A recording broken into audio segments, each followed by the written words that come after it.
my feelings and my emotional journey throughout the pandemic, and also with sharing and support from my group members in our group meetings.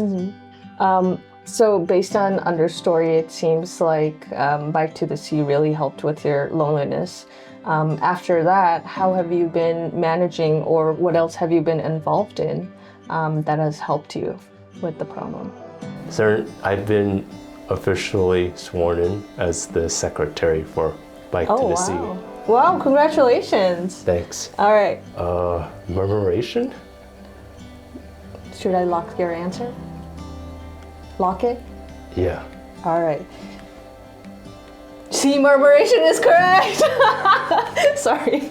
All right. I'll try not to be as dramatic next time. All right. Question 2.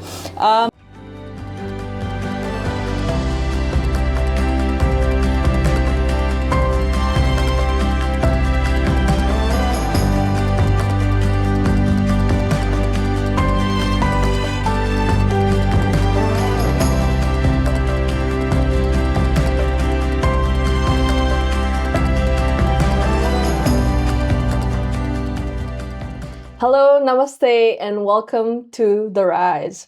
I'm your host, Vanessa Rai, and today our guest is Tai Lam.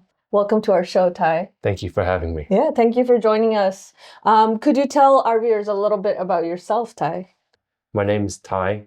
So I have lived in Malden since I was 3 years old. I'm 29 years old.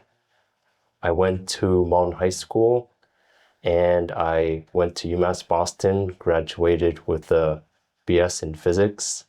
I am currently working at my new job at Mystic River Watershed Association as a community educator.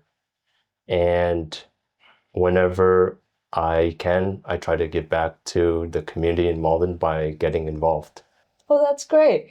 Any interesting facts about Malden? Interesting facts. So Converse, the shoe company, was founded in Malden. Some time ago, I think it was definitely before 1900.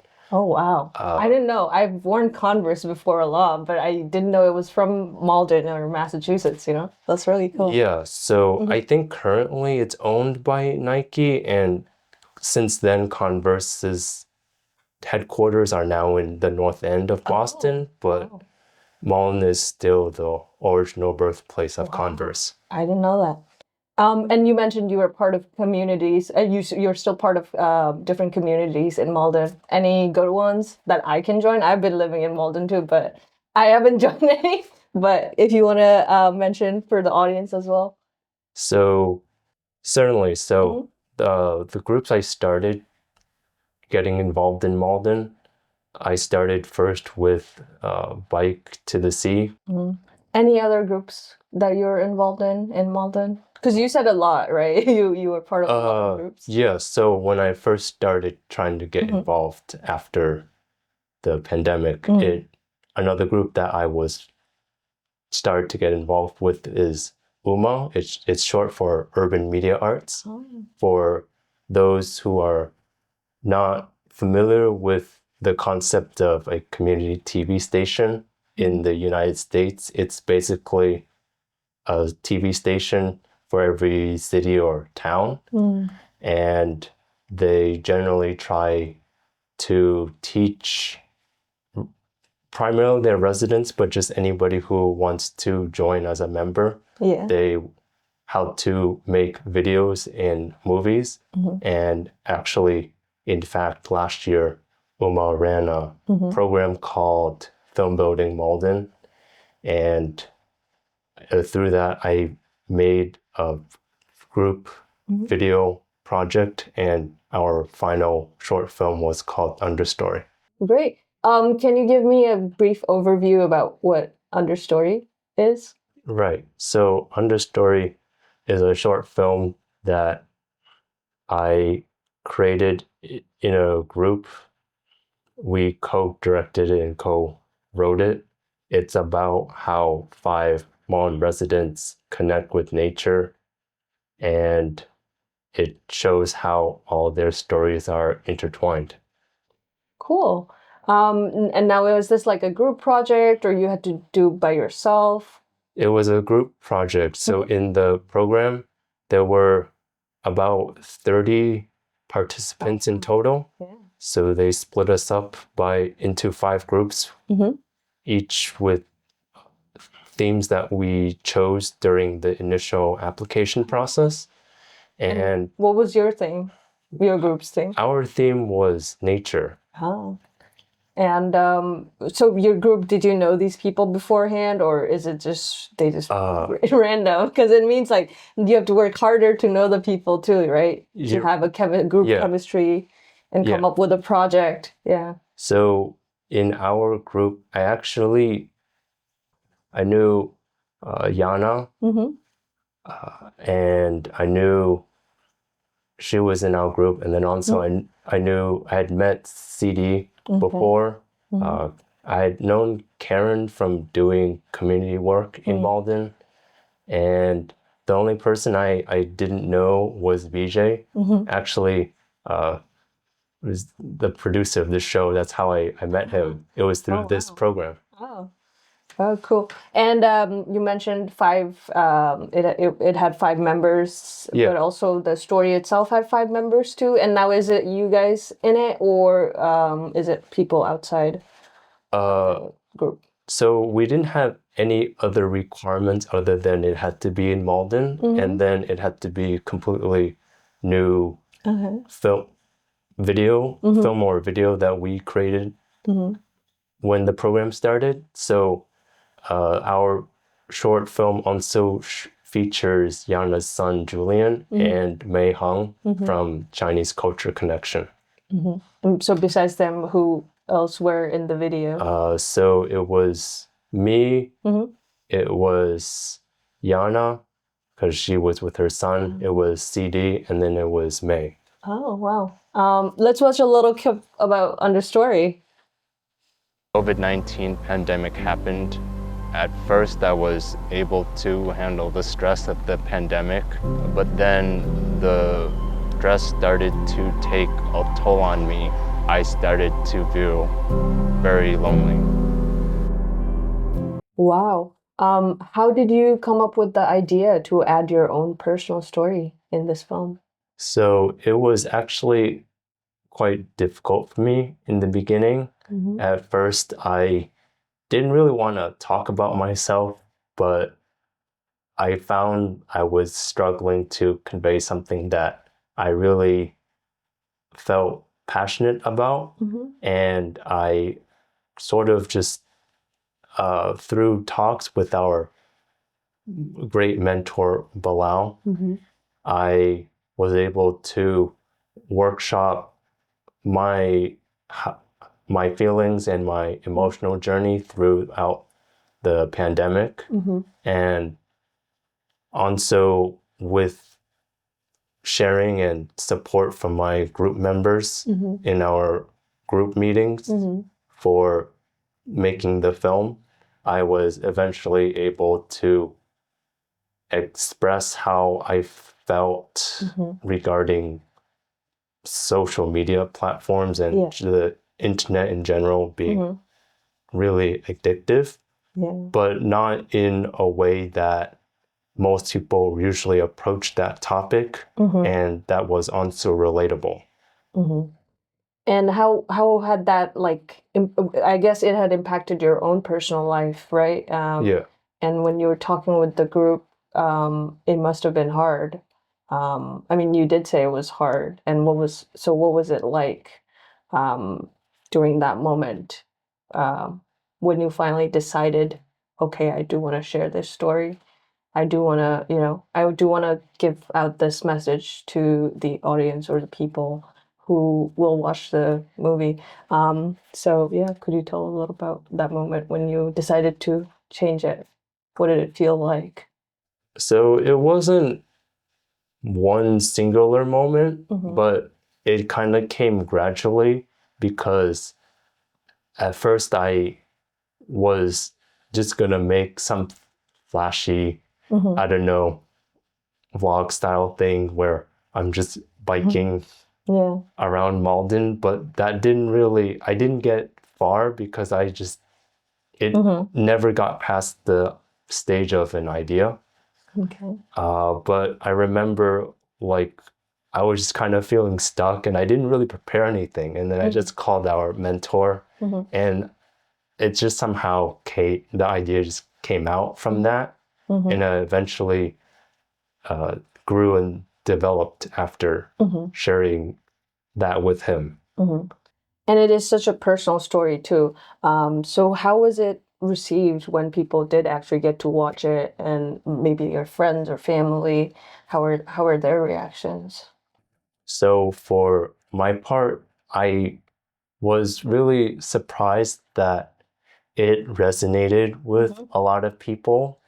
And a lot of people, when it was first screened through Film Building Malden screenings, and even when it was screened afterwards outside of Film Building Malden, I was really surprised that a lot of people, even if they don't, even it had a great impact on a bunch of people, even people who are older and don't necessarily use the same platforms that my friends or people in my age group use. They felt it was a really powerful experience. Yeah.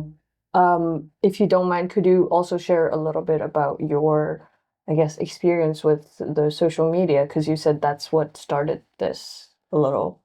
Yeah, so it wasn't, it's social media and then just the internet in general. I feel like during the pandemic, I was kind of distracted a lot of the time because I was just like either watching YouTube or scrolling through like Twitter or TikTok, and it was just not really healthy. Like I got the stuff that I needed to do done like for school during that time, but it was just not my best work to say the least. Yeah. And I'm sure a lot of people are going through the same things because I guess social media is so all around us right now, and it's such an easy access. And I don't remember, I think you were mentioning earlier about your friends having jobs where they in these tech companies where they themselves are, sort of enforcing or trying to enforce that it's easily accessible to people, more cured towards people, so that they're more addicted to these things. Yeah, what would you say about that? So I think regarding that, I think ironically, like making Understory, it kind of changed how I thought of it, because at first I always thought like they're kind of, I don't know, part of the problem, but like after making it, it's like it's a really complicated it's complicated. It's like more than just people working for the companies. It's like how it's also like how these companies make money that really that unfortunately like depend on these types of platforms. Yeah. So like yeah, it can be an issue, but like it's bigger than just them. Yeah. So Tai, how'd you guys come up with the title Understory? So it was an iterative process. At first, we really struggled to find a title. Yeah. We had one other title, and then CD, who's sort of a very strong writer, because she's a poet, came up with the Understory as our title. So she's pretty good with words, and it's a word that she learned from forest ecology terms. So the understory is the part that you can't see if you're flying above in the sky with an airplane or helicopter because the part you can see is called the canopy. Oh. So everything below it is considered the understory. And we felt like this fit our multiple threads and arcs of our film because it's about everyday people and it's not the stories that you usually hear about when people talk about Malden. Wow, that's a great one. But like talking about filmmaking again, how was the course itself, or how was the filmmaking process with Uma?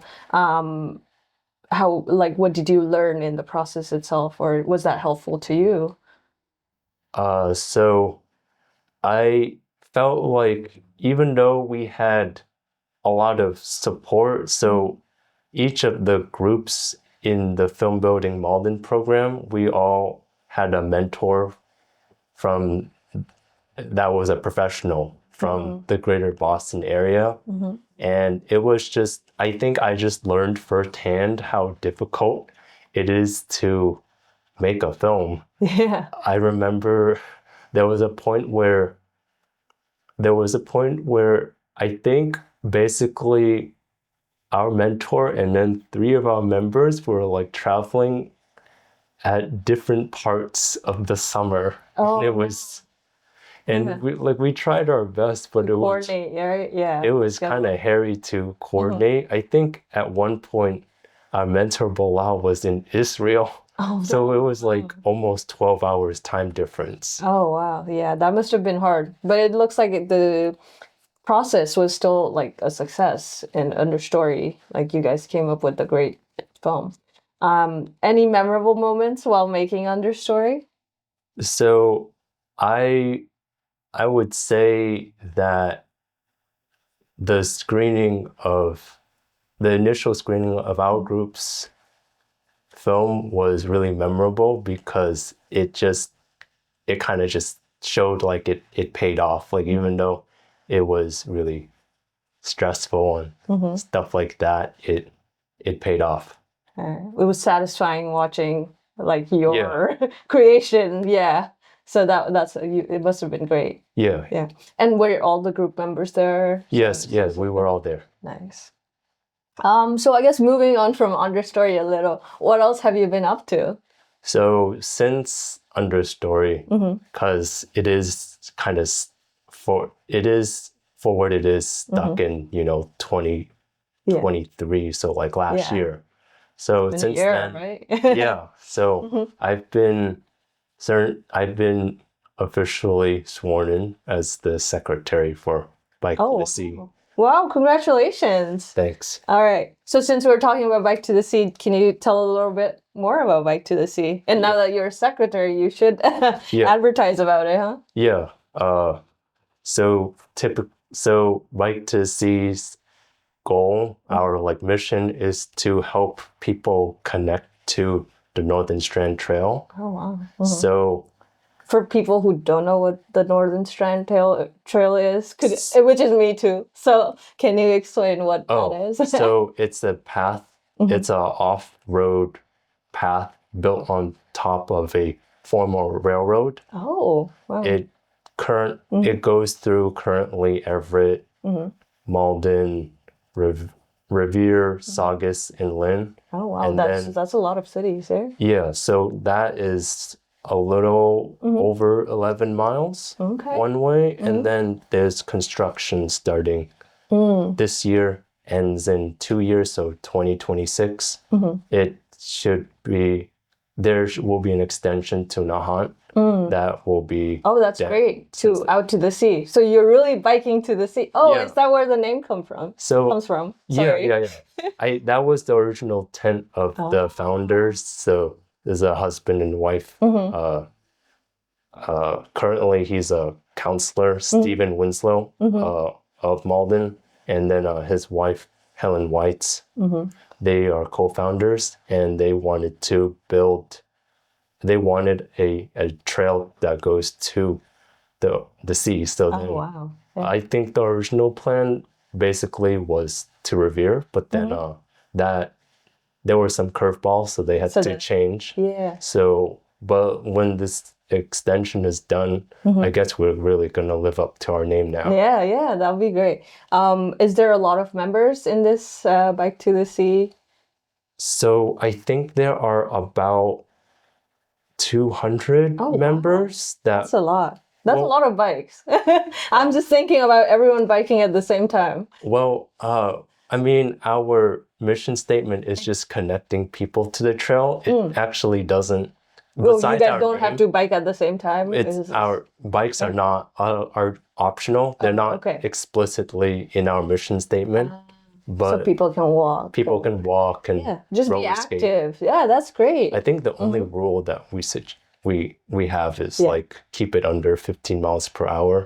Yeah. If you're just to be safe, right? Yeah. Yeah, if you're on like an e-bike or a scooter, stuff like that.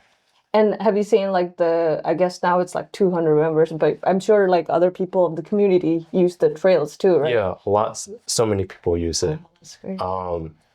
And well, I think the only time we kind of see close to, not like all of our members are avid bikers, but the only time we have close to 200 people every year is our annual ride, the Bike to the Sea Day ride. When does that happen? Just so if the people want to join, or if I want to, I know how to bike too, but first Sunday of every June. Okay, first Sunday of every June. Go or it's been so it was like September, so that was like about 3 months ago. So it will be, the next one is next year, so 2025. 2025 first Sunday of the June. All right, I'll mark that in my calendar. Do you guys advertise it to the communities? Yeah, because I'm sure you want more people in the community involved in this.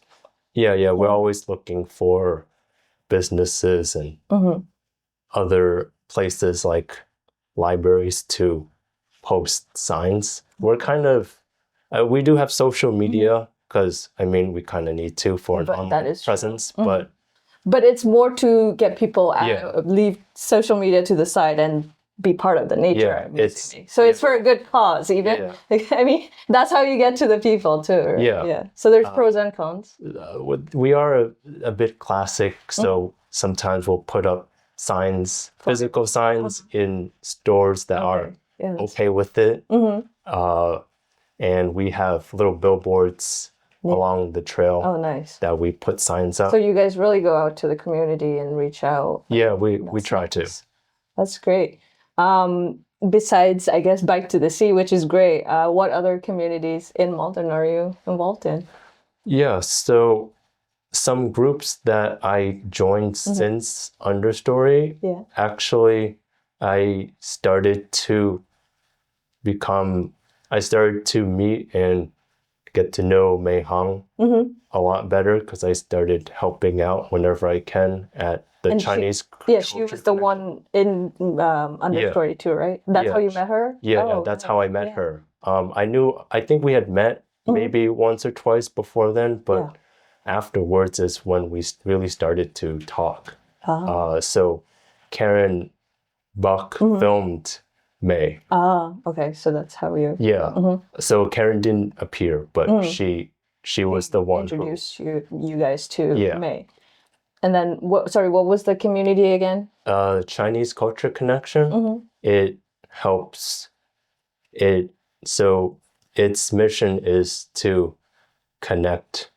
They have a slogan even. It's like East meets West. So they try to incorporate like teaching Chinese culture to everyone. So they have a lot of bilingual and after school and weekend school programs. Yeah, that's great for, like immigrants and people. I mean, I think Malden has a huge Chinese community. Yeah. So it's true because the language, because across America, not America, the Massachusetts, I think, for the mail-in ballot, it's like bilingual. So the bilingual language is Chinese. It's not actually Spanish. Oh, wow. That's a fun fact about Massachusetts, actually, I guess. Yeah.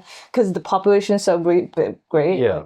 they're just, oh, I didn't know that. I think that at least in Malden. Yeah, I did. I have received mail-in ballots from Malden too, so I did notice that. I didn't know that that was the reason, or I didn't know Spanish was the second one in other places, right? Yeah, because I would talk to other people from other surrounding towns or cities, and they would get it faster because I guess it's easier to print out the Spanish one. Oh, okay. That's an interesting fact. And then you were mentioning, I think, Karen. Oh, right. So Karen Buck, she would actually make a good interview guest. She is the president of Friends of the Mon River.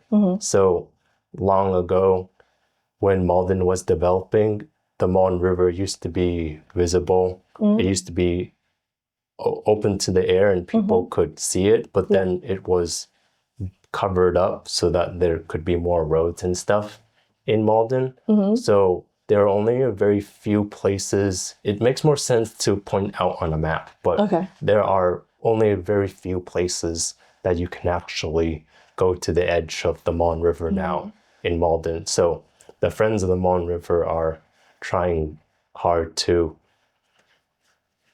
get people to know that there's a river in Malden, or there used to be. And in fact, they secured funding to make what's called the Malden River Works Park. Oh, wow. It will be behind the Malden DPW building. I think, I think I know where it is. So they got the funding from the state. Oh, that's great. And then it's going to start construction this January. Oh, wow.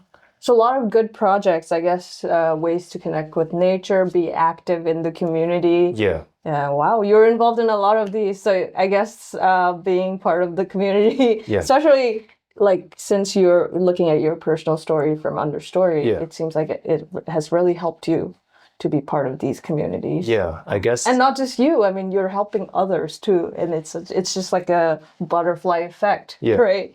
Yeah, that's. I guess I'm like, I didn't really like say it outright, but I guess going outside and meeting people's good.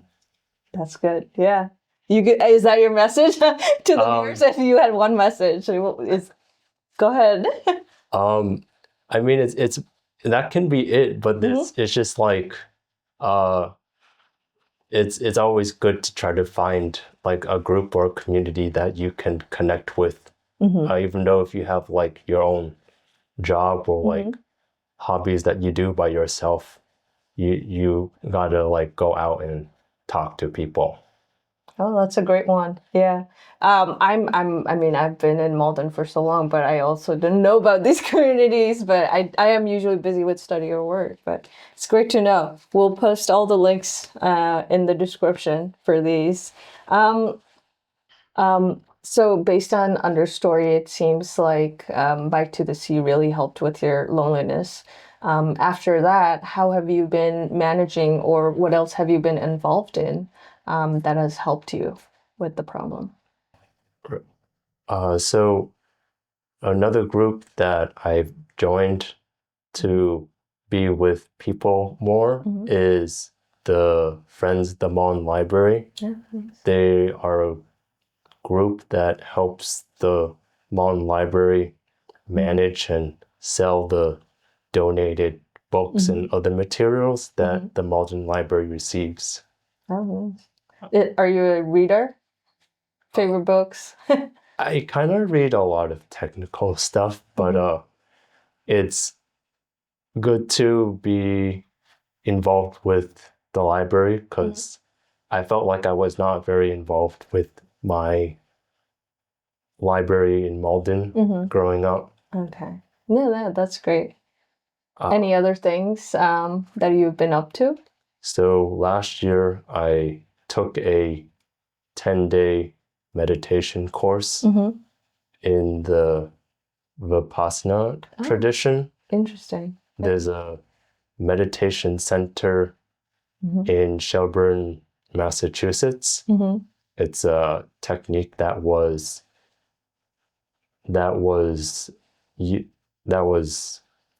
explained and made known more widely outside of Burma, now known as Myanmar, by a meditation practitioner named S.N. Goyenka. And it uses first the technique of observing your breath without changing it or suppressing breathing it. Techniques. So is it area, and then so that's the anapana is just like, because a lot of times it's like you control your breath, but this is like you just let it do whatever. Oh, I was gonna say you can show it if you want, so that because sometimes it's hard to explain, right, and easier to do it. But then the second part is the Vipassana technique, where there's a method to observe sensations through your body. And that helped you a lot with, I guess, focus and control, right? It definitely helped me. So the way they run, it's like other previous students, they help run the courses in various Vipassana meditation centers. It's volunteer based and run by donations. Oh, that's great. And I plan to do another 10-day course this winter. Oh, wow. Are they offered throughout the year, or is there specific times? Throughout the year. Throughout the year? The 10-day courses are offered throughout the year in Shelburne. Okay.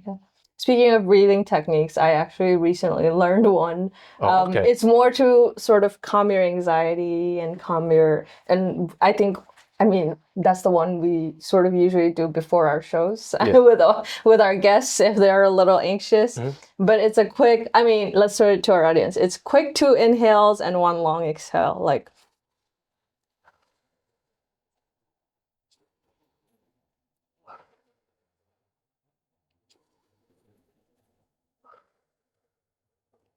And what I learned about it is actually it's pretty natural, and especially like kids, like babies, if you've seen them when they cry, which is basically when they're stressed or anxiety, they're feeling anxious or scared, they will naturally do it where they're crying and they'll do that it comes naturally to them. So I've found this technique to help me as well.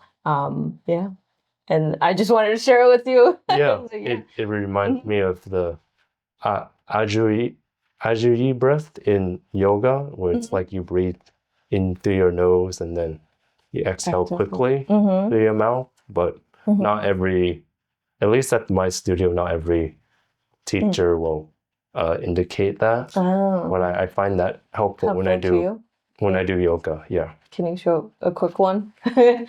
So it's just like whenever you breathe, you inhale, it's through the nose. Is it a long inhale or does it have to be? And then you exhale. It's coordinated with like the movement. So I'm a little it would be a little on the spot for me to try to do yoga. Oh, with like a suit right now, that is true. Oh, so when you're actually doing yoga as well. Oh, cool. You do yoga? Yeah. And is this with the same? Is this where you learned about the meditation, same group? Oh no, it's different. Oh, it's currently I'm doing yoga. I just take classes at a Seoul City Yoga. Oh, wow.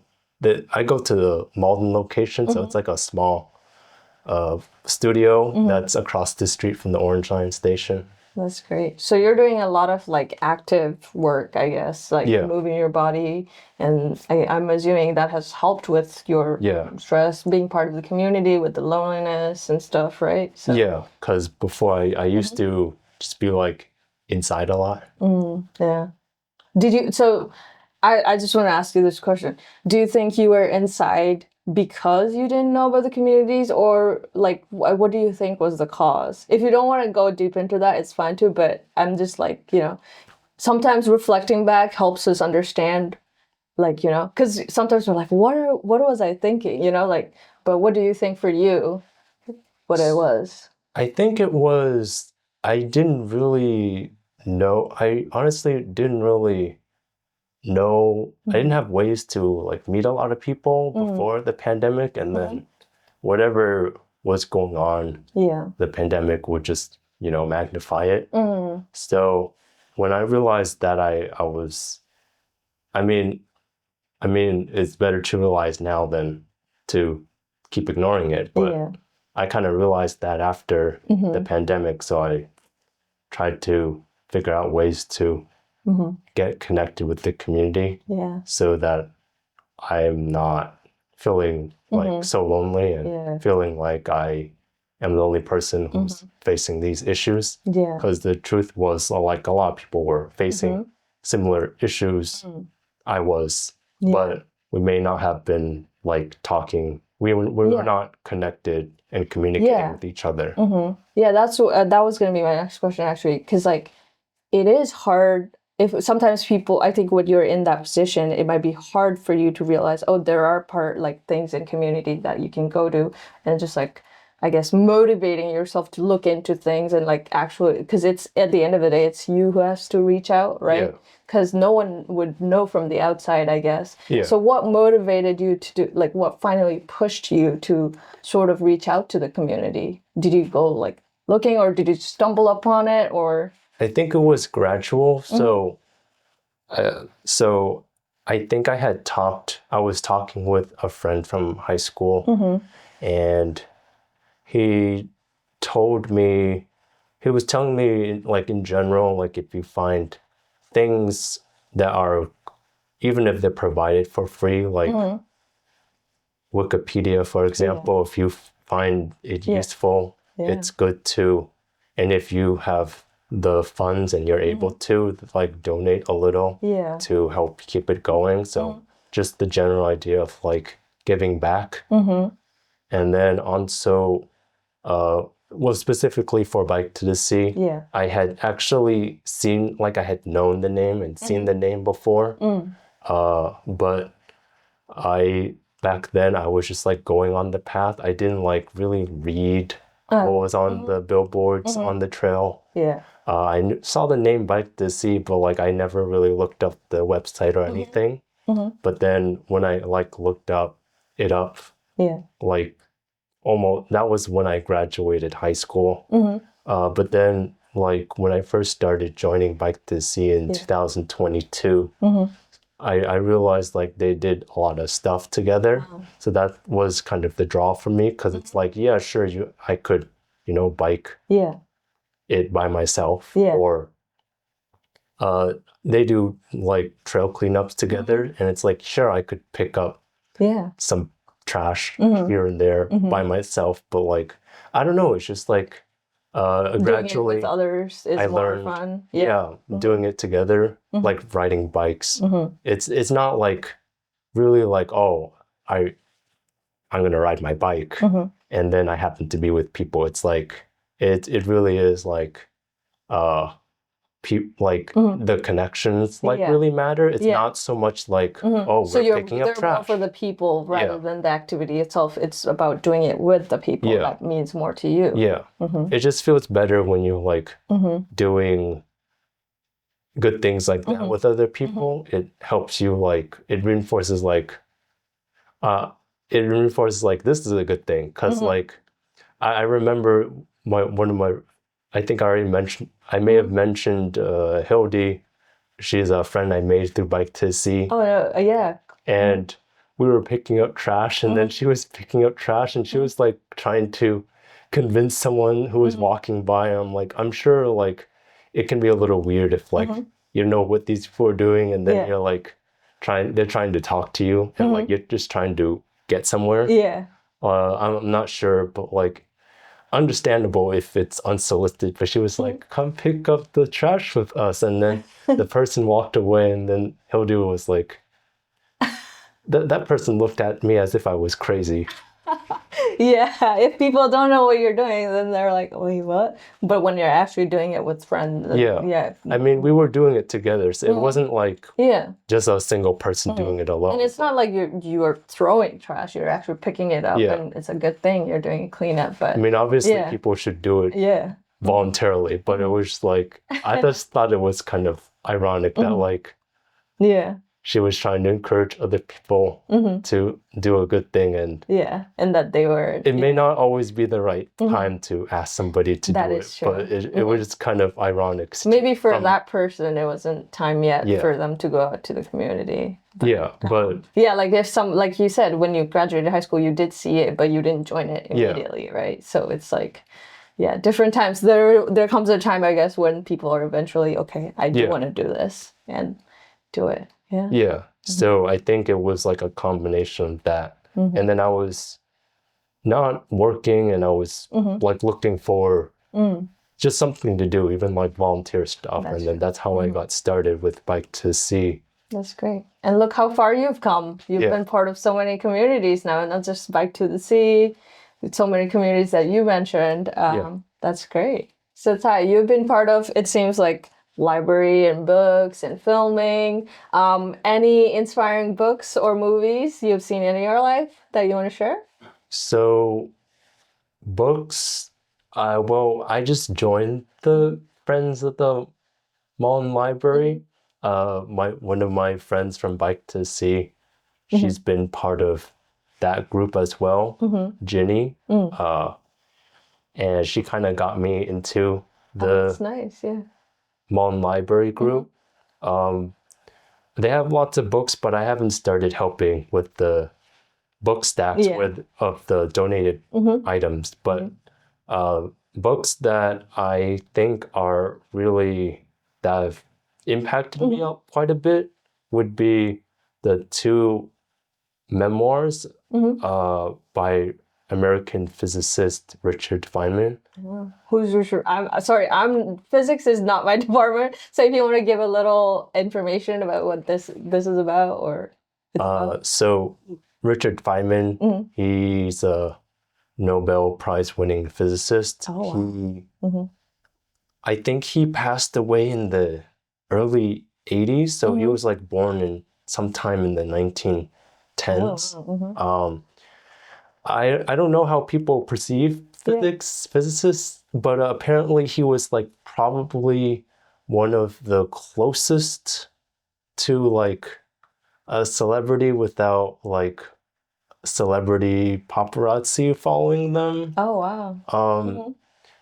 He was I think he was kind of rare because he like was a strange, like quite an unusual, well not strange, but unusual, like high, like doing high level research, but also like actually communicating with people, like general, like not just like scientists or like trying to inspire kids to be scientists, but like just generally like talking with people in general.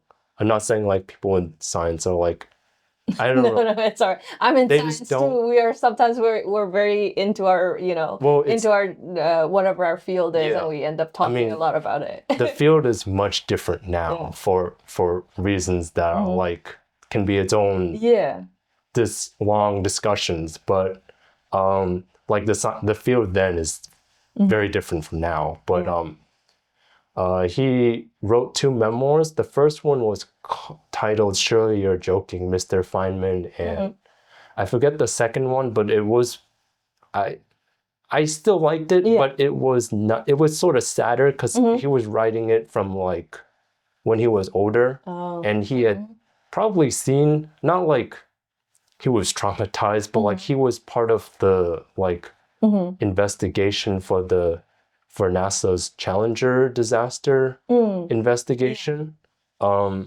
So like I'm sure like when you go through a process like that, you're just like it sort of affects you. Yeah, it makes you a little more like, I don't know. Changes you a lot. Yeah. So like understandably so. But they were like really insightful and like just I like in some ways like obviously reading those autobiographies didn't help me with like physics homework or anything like that. But it's fine. It really changed how I like viewed physics when I'd say like outside of my actual books I had to read to, you know, get through class, I think those were really good to read to motivate me to get through. Sort of changed, like you said, it changed your view about physics. Like gave you a new perspective too, right? Like opinion, like how to approach it, not like so uptight or stuff like that. I guess can be fun, but like I don't know, fun for Richard Feynman is probably different. as an intellectual. It's probably different than what most people think. But and then for a movie, I guess it's kind of like it's like surprisingly similar. I haven't watched it, but like my friends recommend me watch Oppenheimer. I was gonna mention that. I was like, because since you're so into physics, I was gonna say that's the newest big one, right? Yeah. Yeah. I haven't gone to it, but I did watch Christopher Nolan's previous movie, Tenet. Oh yeah. And like, I mean, it's kind of like sci-fi, and like there's all this fancy fancy effects with like the time reversal if you've seen it.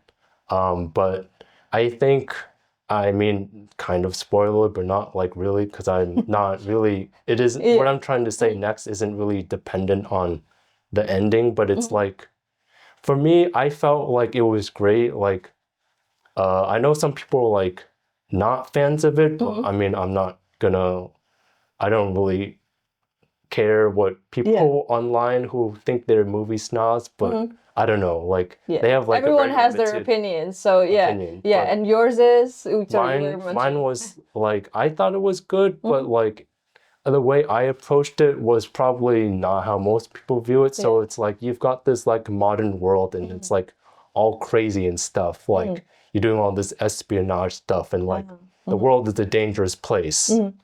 I mean, it's not the only thing to ever say that, but like, I felt like the message of Tenet at the end was like, it was trying to answer the question of like, can you still like have friends or like have human to human relationship in like a world that's becoming, you know, increasingly dangerous and hostile, and you're not sure like who you can trust. So I think it provides like an optimistic answer of like it's like the odds are not great, like the world, like it does not pretend like everything is happy, but like you can still make connection, you can still have that's very positive, despite everything. and I'm sure it resonated with you, like especially going through COVID and like you know, after that, finding connection in these communities.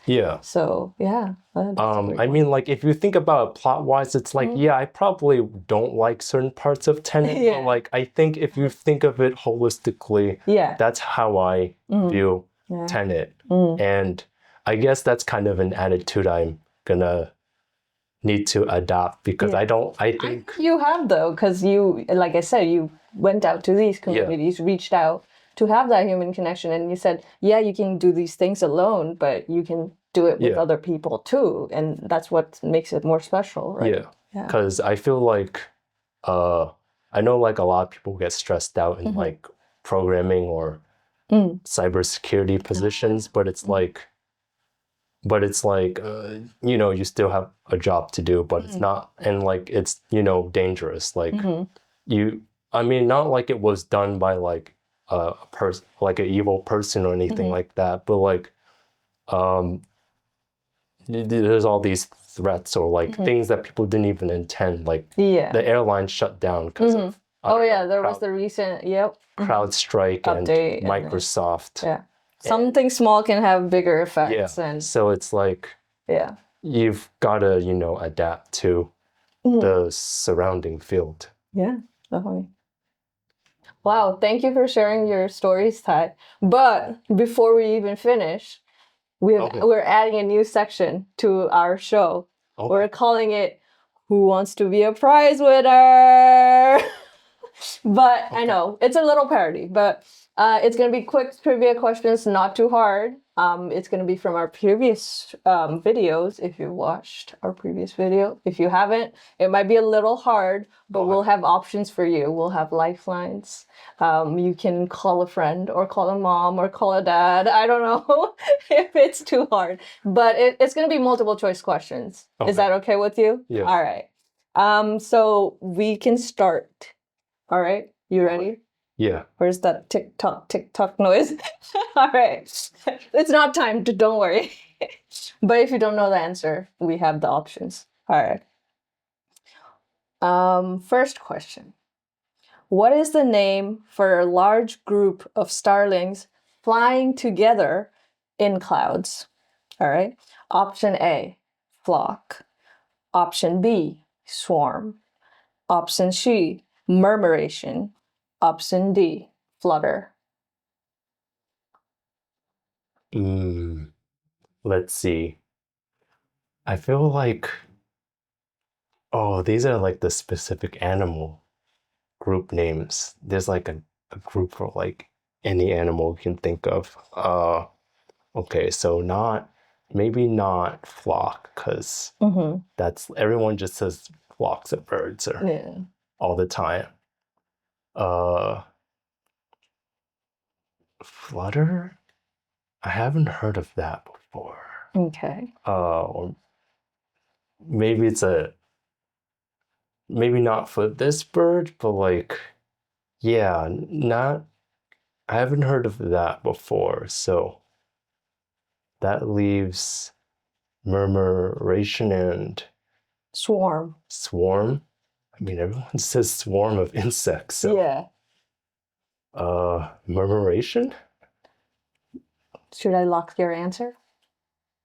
Lock it? Yeah. All right. C, murmuration is correct. Sorry. All right. I'll try not to be as dramatic next time. All right. Question 2. What is the approximate weight of a birding field guide? So approximate weight of a birding field guide that was often used by serious birders. So birding field guide, like actual books back in the day. Now they have it in phone apps, but. Sorry. I'll give you the options so you don't have to come up with a number. A, 20 pound. B, 15 pound. C, 10 pound. D, 5 pound. Oh, they're all like, I mean, you can carry twice as many as you need. So like. But I mean, well, not average. But. I would say you still have options to call a friend, or we have our helpline with our director. Okay. But if you call a friend, you can't call any birders. They will know the answer. So 5, 10, 15, or 20. So we're talking about books and like a map. Like we still have books that will have description about birds and everything. But like, I mean, like back then too, people used to carry like maps, like books of maps instead of having a GPS. So like that, I know it's a map, but it's like, and they're not the same, but like that is some weight. And then, I mean, it can't be like ridiculously heavy because you know what area you're gonna be in, so you're not gonna carry like books for parts of the world you're not in. But it's probably like a sizable, because like it probably describes everything. I forgot to give you another option, by the way. There's also like the 50-50 where we delete half of the wrong answers, right? Yeah. So if you need that, you can use it. Okay. I feel like, could I eliminate half of them? All right. So you want to use our 50-50 option. All right. So we will eliminate A, 20 pound, and C, 10 pound. So your options are B, 15 pound, or D, 5 pound. I mean, if you really know what you're looking for, it could be 5. But I feel like unless you're looking for one specific bird, you're probably not. So that was interesting, guys, because I was gonna guess 20, but because you want to carry all the knowledge you want. But I'll guess 15 because it's a sizable All right. amount. B, 15. Nice knowing you. But that's correct. That is correct. Don't worry. Okay. We have more questions. Yeah, so these field guides can be surprisingly hefty with all their detailed information and illustrations. So they'll have pictures of the birds too and everything. And like you said, it's just not just one bird, it's many, right? Yeah. So, yeah. Next question.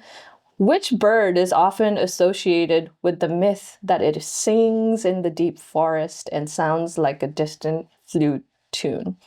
A nightingale, B, a wood thrush, C, a hermit thrush, or D, golden crowned kinglet?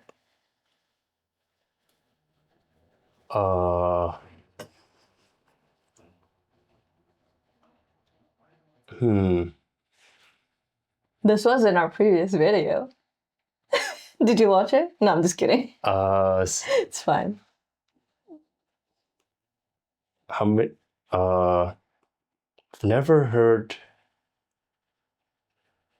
anything associated like that with the nightingale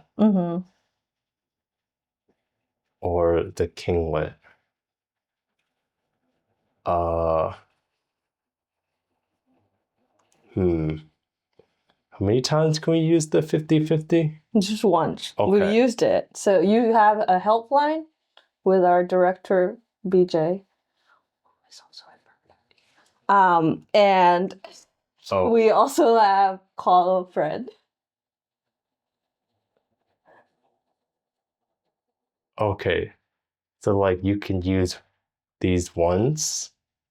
Okay. Like each of them once? Yeah. Okay. What does call a friend look like? I mean, you actually call Oh. a friend. I don't think anyone's gonna pick up right now. You could call Bijay. So it could be a helpline and call Bijay. Okay. Which one do you want to do?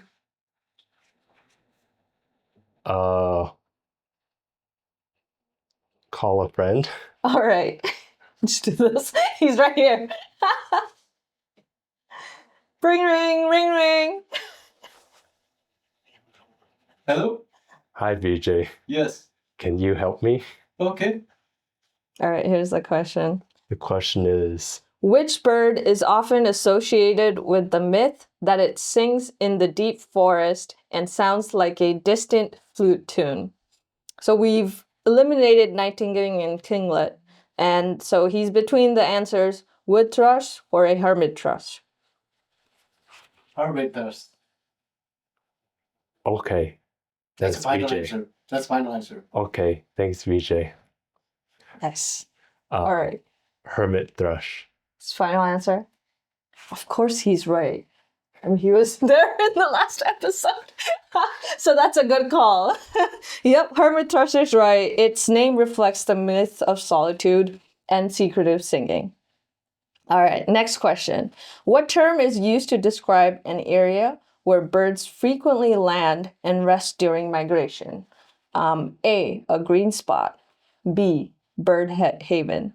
C, safe haven. D, nesting ground. Okay, so nesting is like when they actually kind of stop. But this is like, I guess these are like migratory birds going long distances. So like this is where they like rest, which is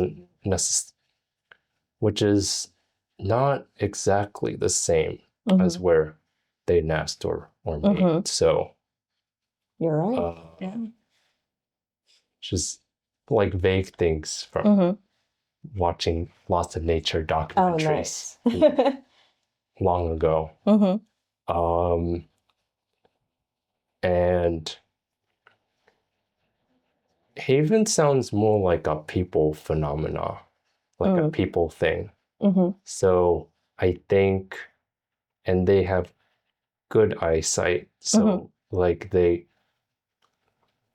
can know the difference between like just rocks and then if an area has plants. So I'm gonna go for the first answer is green place. Green spot. Green spot. All right. You are right. So basically, these are areas that are popular landing zones because they're migrating. So they're flying for long distances at any time. You are right. So anytime they spot a little bit of green, they just land right there. And those are called green spots. And that was where the birders like to go to watch. I learned all of this from Joan, who was here. So I do learn a lot from our guests too. So I actually learned this in our last episode. All right. So you're doing great so far. Last question.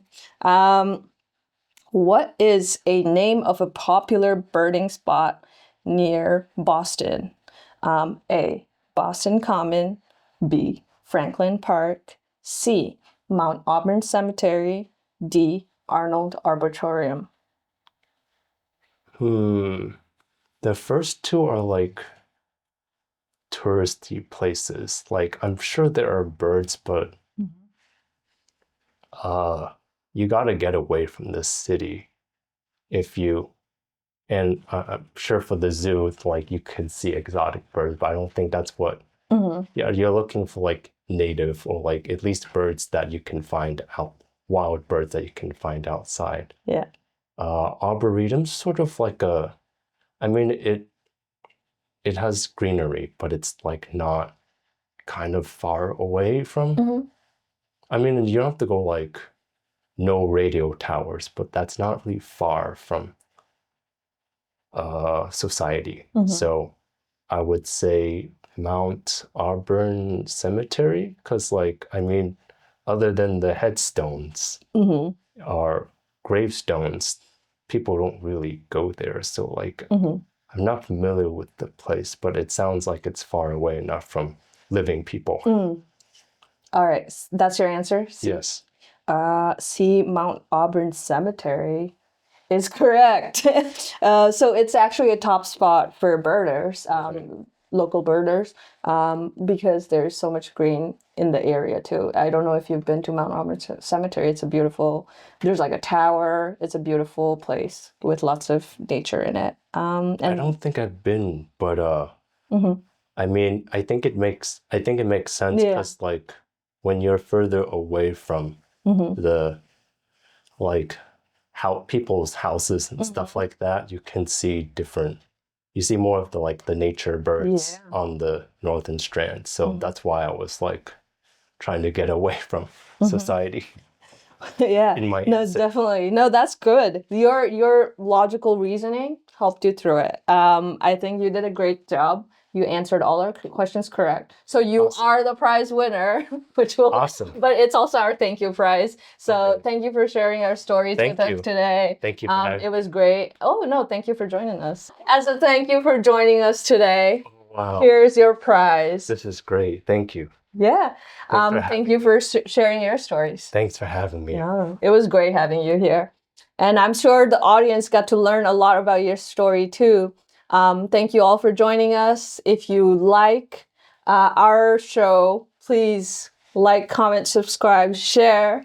If you want, and based on Tai's story, if you want to go out and be a part of your community, I'm sure there are lots of community programs available to be part of nature. Or if you're local, you can come back to the sea. Thank you and namaste.